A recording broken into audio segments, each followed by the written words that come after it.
मोल concept all NEET PYQ series NEET 2016 का question है।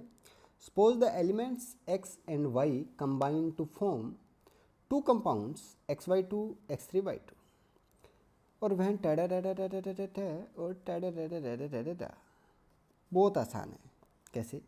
ये बोल रहा है कि x और y दो एलिमेंट्स हैं और ये कंबाइन करके दो कंपाउंड बना रहे हैं XY2 और X3Y2। और क्वेश्चन में कुछ डिटेल्स दे रखी है कि 0.1 मोल जो XY2 है ना, ये इसका 0.1 मोल कितना मास बनाता है? तो ये 10 ग्राम। इसके 0.1 मोल का मास है 10 ग्राम। और जो X3Y2 है इसके 0.05 मोल का जो मास है वो है 9 ग्राम। बस आपका क्वेश्चन हो गया। समझो, मोल दे रखा है और मास दे रखा है। ऐसा कोई फॉर्मूला है जिसमें मोल और मास दोनों आते हो? तो मोल का classical formula, mole is equal to mass upon molar mass. तो यहाँ से मैं मोलर मास निकाल सकता हूँ क्या? कैसे? Mass divide by mole. Correct है। चलो जी, एक एक के लिए अप्लाई करते हैं। XY2 के लिए अप्लाई करते हैं। XY2, अगर इसका मोलर मास अपने को निकालना है, मोलर मास ऑफ XY2 के लिए, तो मैं कहूँगा मास अपॉन मोलर मास, मोल्स। अरे ये फॉर्मूला लगा दूंगा, मास अपॉन मोल्स। तो ये मोलर मास आ गया इसका 100 ग्राम। इसी तरह इसका देखो,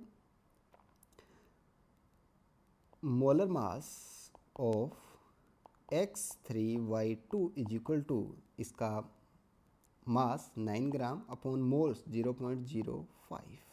तो ये कितना आ गया? ये आ गया 180 ग्राम्स। इसका मतलब है कि XY2 का जो मास है वो तो 100, मोलर मास 100 ग्राम है, और X3Y2 का 180 ग्राम। तो इसको इक्वेशन की फॉर्म में लिख लो आप। थोड़ी जगह नहीं है, मैं इसको मिटा देता हूँ।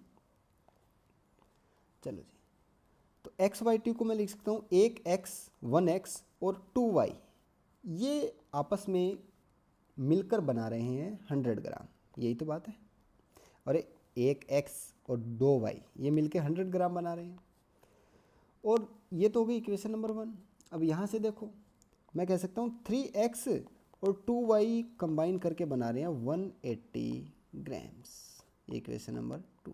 आप इक्वेशन 2 में से इक्वेशन 1 माइनस कर दो तो ये कैंसिल आउट हो जाएगा। 3x में से 1x अगर सब्सट्रैक्ट होता है तो बचते हैं 2x इज इक्वल टू 80 ग्राम। तो x इज इक्वल टू आ जाएगा 40 ग्राम। आपको दूसरा निकालने की ज़रूरत नहीं है। ऑप्शन ए में देखो 40। अरे करेक्ट है। अगर दूसरा आप निकालना चाहो तो कहीं भी x की वैल्यू पुटअप कर दो। यहाँ अगर करते हो तो आ जाएगा 2y इज इक्वल